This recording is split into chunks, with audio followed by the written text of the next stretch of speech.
je vous propose de fermer les yeux pour mieux percevoir le son de ma voix et peut-être pouvoir la laisser vous bercer. Le berceau de la vie, ce si grand lit qui nous a peur parfois, mais qui nous manque aussi tellement. Cette envie de se sentir enveloppé dans un cocon de sécurité, de douceur, où notre corps pourrait se reposer en même temps que notre esprit. Et c'est ce que je vous propose aujourd'hui, de vous envelopper dans votre cocon, de vous créer un monde où l'espace et le temps n'auraient plus d'importance, un monde de paix et de délivrance, où votre inconscient va pouvoir façonner cette vie que vous avez décidé d'incarner. Et je ne sais pas vraiment quelles sont vos croyances, mais peu importe, puisque votre inconscient saura faire la différence. Il saura faire la part des choses et capter les messages que cette métaphore pourrait lui chuchoter. Ce qui va résonner pour votre inconscient sera d'autant plus fort que votre esprit n'en sera plus que présent. Si le sens de mes mots n'a plus trop sa place, c'est peut-être que votre conscient a commencé à plonger sous l'eau pour laisser votre inconscient nager à la surface. En parlant de surface, il existe des surfaces plus ou moins lisses où il est possible d'écrire ou de marcher sur un fil. Et cela me fait penser à l'histoire de cette petite fille qui, avec sa petite craie blanche au creux de sa main, avait dessiné le parcours des étapes qui l'attendaient. Elle lance tout d'abord son palais dans la case 1. Le lancer est réussi. Elle peut donc débuter le parcours avec une nouvelle incarnation sur une planète bleue entre ciel et terre.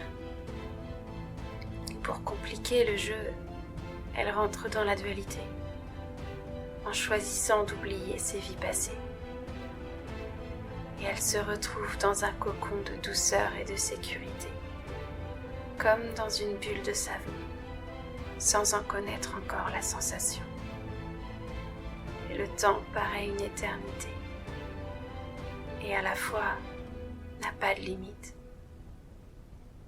Et cet amour qui la porte et qui la fait grandir, qui l'emmène chaque jour dans ses rêves, dans sa vie, dans ses rires et dans ses pleurs aussi. Vint le jour où elle saute à cloche-pied par-dessus la case 1 pour s'éveiller au monde dans la case 2. Elle entend alors des voix se rapprocher et une lumière blanche l'éblouit. Entre rêve et réalité, entre somnolence et éveil, elle ressent pourtant déjà la peur et elle ne sait pas ce qui l'attend derrière ce tunnel qui l'aspire.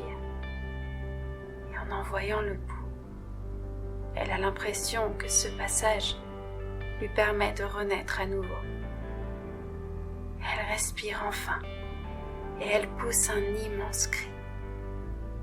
Elle a si froid et pourtant elle n'a pas le temps de s'en rendre compte qu'elle est déjà blottie dans les bras de celle qui l'a portée. Un amour inconditionnel, toujours là, veille toujours et encore sur elle. Et elle sait alors que, peu importe l'endroit où elle sera, cet amour sera présent quoi qu'il arrive. Et elle lance alors le palais dans la case 3. Elle y saute, sûre d'elle, alors qu'elle sait à peine marcher. C'est qu'elle a entièrement confiance en eux. Elle a des rêves plein la tête, des croyances imaginaires qui ne plaisent pas toujours aux adultes, des mélodies berçant son esprit, et le temps passe à travers le regard de ses parents. Elle a besoin de leur attention, de leur approbation, et surtout de leur amour, pour la guider vers ce chemin qu'ils appellent l'enfance. Ils sont si semblables et si différents à la fois. Des humains imparfaits, des parents si parfaits, à ses yeux, qui font tout leur possible pour éduquer du mieux qu'ils peuvent l'enfant qu'ils ont mis au monde. Ces valeurs qui lui ont été données ne sont pourtant pas toujours respectées.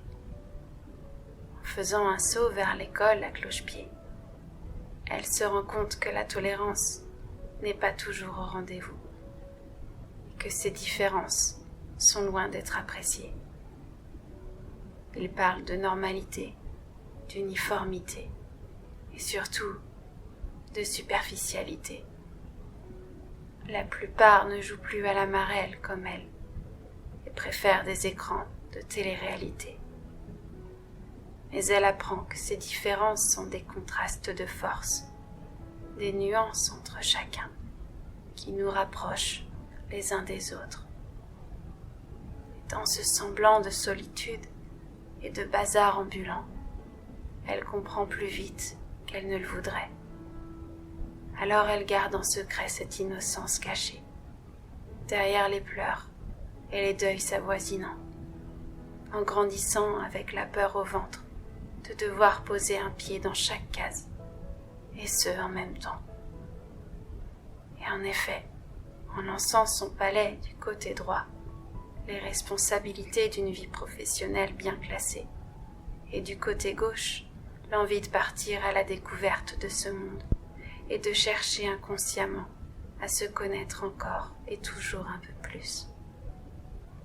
Elle part alors au soleil, là où la mer la retrouve après tant d'années, le cœur rempli d'espoir, en connaissant l'amour qui l'aveugle encore un peu, qui lui aveugle un peu trop les yeux, tellement qu'elle s'oublie elle-même le temps de quelques jours, des jours transformés en années, et malgré tout l'amour qu'elle lui portait, sans s'autoriser à aimer ce petit bout d'elle qui chevauchait peine perdue à travers la vie. Et quand le cœur cesse de brûler, qu'on décide de le soigner, il se régénère et s'apaise en sautant dans la cassis, là où l'on fait le choix de s'aimer sans limite, là où le victimisme s'arrête, que l'ego laisse place à un regard nouveau, là où l'on comprend qu'on n'a encore rien compris, et que pourtant, même si nous ne sommes qu'une poussière dans l'univers, nous sommes à la fois tout ce qu'il représente. Reste à profiter de tout ce temps, entre la case 7 et 8, entre ciel et terre, entre l'ancrage et le voyage, entre cette connexion qui nous relie à la fois, à la terre et à la source. Et une fois que l'on est dans l'acceptation du moment présent, peu importe le temps qui passera, parce que nous comprenons alors que rien n'est vraiment mort, si l'on regarde bien. Et une fois qu'on a posé les pieds sur ces cases, et qu'on a posé notre regard à l'horizon, même si le parcours aller est terminé, le ciel nous paraît alors une immensité dans laquelle on a finalement toujours été baigné. Et parfois, le cœur en feu et le regard lourd, cette petite fille pleurait ce monde qui n'en finissait pas de plonger un peu plus bas. Ces horizons ensoleillés lui semblaient parfois intouchables, ces terres inconnues qui n'existaient que dans ses rêves paraissaient parfois si loin de la vérité, celle qu'elle s'est permis jusqu'ici quand elle entend cette mélodie traverser son âme, en inspirant et en lâchant ce soupir, entre mélancolie et désir d'arriver ici. Alors on lui dit tout bas de ne pas se décourager, qu'il n'y a rien à changer, qu'on a tous décidé de vivre cela, même si parfois il est dur d'y croire et qu'on retombe dans ces vieux schémas. Et surtout que la peur peut toujours être transmutée en amour, que les trésors cachés se retrouvent encore et toujours, et que les âmes blessées peuvent guérir de leur parcours. Alors peut-être que votre âme aussi est blessée. Peut-être que parfois vous vous demandez pourquoi vous devez vivre tout cela. Pourquoi, après tant de travail sur soi, les vieux schémas refont surface. Pourquoi telle ou telle chose vous arrive. Alors, rappelez-vous peut-être que vous n'êtes jamais seul et que même si parfois cela peut paraître difficile ou injuste, votre âme a pourtant décidé de son incarnation et par conséquent de tout ce qu'elle souhaitait vivre. Une fois l'être incarné, nous oublions cette décision d'un autre temps, sans comprendre ce que l'on vit, comme si un voile de l'oubli était venu se glisser devant nos yeux. Et cela nous provoque certaines blessures, puisqu'ici sur Terre, nous pouvons vivre des émotions et ressentir dans la matière ce que nous avons décidé de vivre consciemment. Et ce voile de l'oubli était nécessaire finalement, parce qu'il serait bien inutile et même parfois perturbant de se souvenir de certaines vies passées. Rappelez-vous juste que votre âme n'est pas au-dessus de vous. Elle est vous, elle fait partie de vous. Elle veut juste votre bonheur. Elle désire uniquement ce que votre cœur désire en diffusant sa lumière une fois qu'elle a décidé de son chemin d'incarnation.